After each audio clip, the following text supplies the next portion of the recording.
আল্লাহ নবী সাল্লাল্লাহু আলাইহি সাল্লাম সেদিন চোখের পানি ফেলবে আর বলবে, উম্মত এটা কি আমলনামা নিয়ে আসছে? উম্মত তুমি আমার এত বড় বেইজ্জতি কেমনে করলা? আমি 23টা বছর তোমাদের জন্য কেঁদেছিলাম।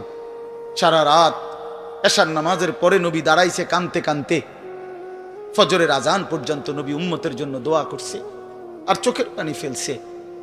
তায়েফের পাথরের আঘাতে পিঠটা ছিদ্র করে ফেলছি, ক্ষুধার কষ্টে পেটে পাথর বেঁধেছিলাম।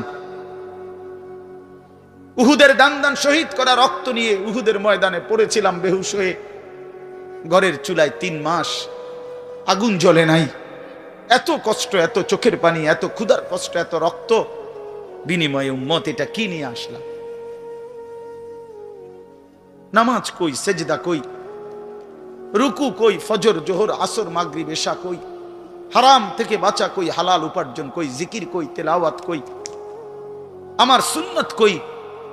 কেমনে এমনে ভুলে গেলা উম্মত? আমার এত বড় বেইজ্জতি কেমনে করলা? আমার এত বড় অপমান কেমনে করলা? নাফরমান যখন কবরের প্রশ্নের জবাব দিতে পারবে না, তো আল্লাহ তাআলার পক্ষ থেকে ফেরেশতাদেরকে বলবে, আফরিশুহু মিনান নার ওয়ালবাসুহু মিনান নার ওয়াফতাহু লাহু বাবান ইলান নার। আমার বান্দার কবরের মধ্যে জাহান্নামের বিছানা বিছিয়ে দাও, জাহান্নামের পোশাক পরিয়ে দাও, জাহান্নাম বরাবর দরজা খুলে দাও। ফেরেশতারা এই 3টা কাজ করে এই ফেরেশতারা সরে যাবে। আল্লাহর নবী সাল্লাল্লাহু আলাইহি সাল্লাম বলেন,